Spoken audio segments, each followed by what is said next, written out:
기도하고 말씀도록 하겠습니다.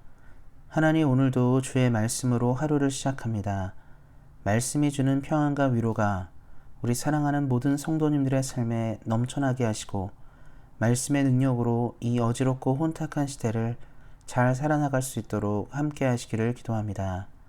성령님, 이 시간 우리들에게 임하셔서 말씀을 온전히 깨달을 수 있도록 도우시기를 기도합니다. 지금은 살아계신 하나님의 말씀을 듣기 위해 있습니다. 말씀을 전하는 사람과 듣는 모든 사람들에게 하나님의 은혜가 풍성하게 임하길 원하며 우리를 구원하신 우리 주 예수 그리스도의 이름으로 기도하였습니다. 아멘.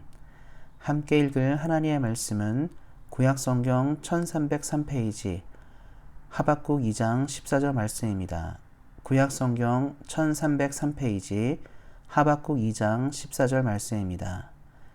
이는 물이 바다를 덮음같이 여호와의 영광을 인정하는 것이 세상에 가득함이니라. 아멘. 오늘은 부흥을 위해 하나님의 영광을 구하라는 말씀의 제목을 가지고 함께 은혜를 나누고자 합니다. 오늘 말씀을 나누기에 앞서 본문의 배경이 되는 시대를 이야기하고자 합니다. 하박국서는 선지자 하박국이 기록한 말씀으로 그는 선지자 예레미야와 동시대를 살던 사람입니다. 그 시기는 이스라엘 역사의 가장 어두운 시기 중에 하나이며 나라의 멸망을 눈앞에 둔 시대였습니다. 우리 사랑하는 성도님들이 다 아시는 것처럼 북이스라엘 패망 후 남유다 역시 바빌로나의 공격으로 멸망하게 됩니다. 그런 암울한 시기에 하나님의 메시지를 증거한 사람이 바로 하박국 선지자입니다. 그의 기록은 부흥에 대한 중요한 이해를 줍니다. 그는 암울한 시기에 하나님의 부흥을 구한 사람이기 때문입니다. 우리가 부흥을 생각할 때 부흥이라는 단어를 생각해 보아야 합니다.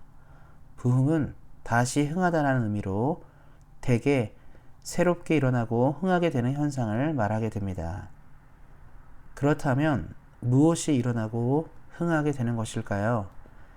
대개 우리는 부흥을 이해할 때 우리의 관점에서 이해하는 경우가 있습니다. 우리가 잘되고 복받기 위해, 우리가 이 세대를 주도하기 위해 부흥이 필요하다고 생각합니다. 하지만 하나님의 부흥에는 더 큰 의미가 있음을 우리는 발견해야 합니다. 하나님께서 각 시대나 사람들에게 부흥을 허락하시는 가장 큰 이유는 바로 하나님의 영광을 위해서입니다. 우리는 매우 혼탁하고 혼란한 시대를 살고 있습니다. 하나님을 믿고 살아가는 것이 과거보다 더 큰 믿음을 요청하는 시대로 나아가고 있습니다. 이러한 시대에 가장 필요한 것은 그래서 하나님의 영광입니다. 본문의 말씀의 시대도 그와 같았습니다. 하나님을 섬기지 않는 하나님의 백성인 이스라엘 사람들, 부패하고 타락한 지도자와 제사장들, 말씀을 소중히 여기지 않는 시대임을 말하고 있습니다.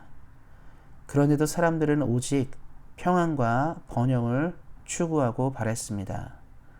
세상을 공의로 심판하시는 하나님을 점점 잊고 살아갔습니다. 그러한 시대의 부흥의 메시지는 사실 매우 뼈아픈 것이었습니다. 예를 들어 묵은 땅을 기경하기 위해서 먼저 해야 하는 일이 밭을 갈아엎는 것처럼 사람들의 마음밭을 갈아엎지 않고서는 하나님의 뜻대로 살 수 없었기에 당시 선지자들의 메시지는 경고에 가까운 메시지였습니다. 그런데 여기서 하박국 선지자의 고민이 나타납니다. 하나님의 부흥을 위해서 필요한 조건이 바로 민족의 멸망이었기 때문입니다.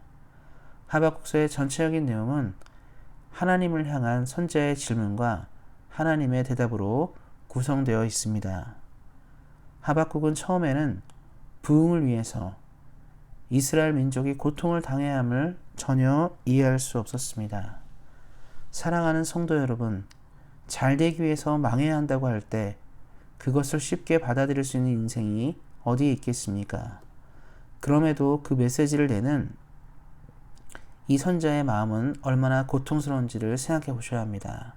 사랑하는 민족과 사람들을 향해서 곧 시대가 멸망한다는 이야기를 전해야 했기 때문입니다. 그럼에도 불구하고 하박국 선지자는 하나님의 그 메시지를 선포합니다. 여기서 바로 우리는 부흥을 위해 기도할 때 우리가 먼저 구해야 하는 것이 무엇인지를 발견할 수 있습니다. 하나님의 부흥은 오직 하나님의 영광을 위해서 나타나는 현상입니다.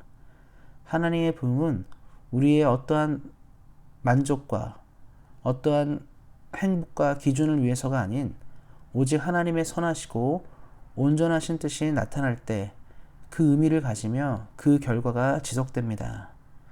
역사 속에서 만나는 수많은 부흥 중에는 그 깊이와 시간이 금방 사그라드는 경우도 있었습니다.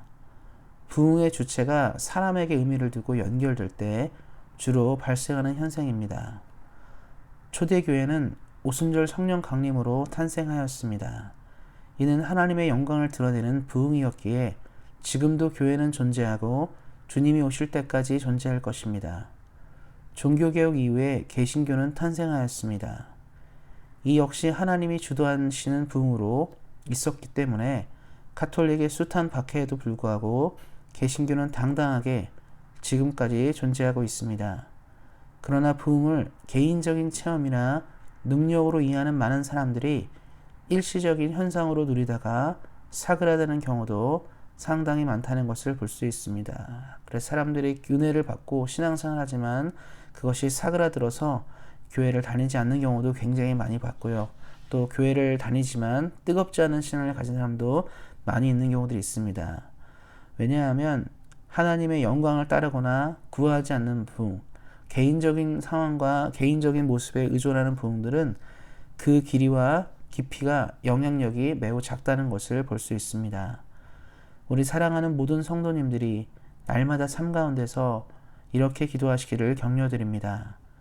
우리의 삶을 통해 오직 하나님만 영광을 누리시고 오직 하나님의 나라만 드러나도록 늘 기도하시기를 예수님의 이름으로 격려드립니다.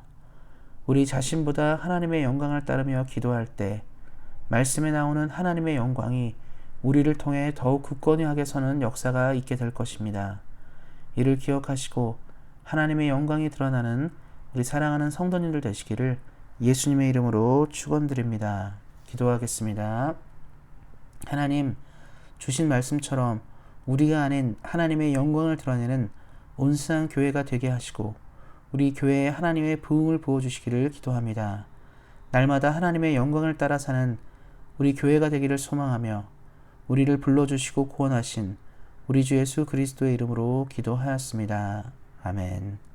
함께 기도하는 시간 갖도록 하겠습니다. 특별히 돌아오는 주일 9월 13일에 있을 11시에 있을 우리 코로나 이후 첫 오프라인 예배를 위해서 기도해 주시고요. 아무 문제 없이 건강한 가운데 예배 드릴 수 있고 이 예배를 통하여 하나님께 영광 돌릴 수 있도록 우리 모든 성도님들이 안전할 수 있도록 기도해 주시기 바랍니다. 또한 새로운 담임 목사님 청빙을 위해서 기도하고 있습니다. 좋은 분이 오실 수 있도록 이를 위해서도 기도해 주시기 바랍니다. 우리 안에 몸이 연약하고 약한 지체들을 위해서 하나님의 은혜 가운데서 회복되는 역사 있을 수 있도록 우리 안에 몸이 약한 사람들을 위해서도 성도님들을 위해서도 함께 기도하는 시간 갖도록 하겠습니다. 대한민국과 캐나다가 코로나 전국을 잘 대처할 수 있도록 또 코로나 이후도 잘 대처할 수 있도록 이를 위해서도 기도해 주시기 바랍니다.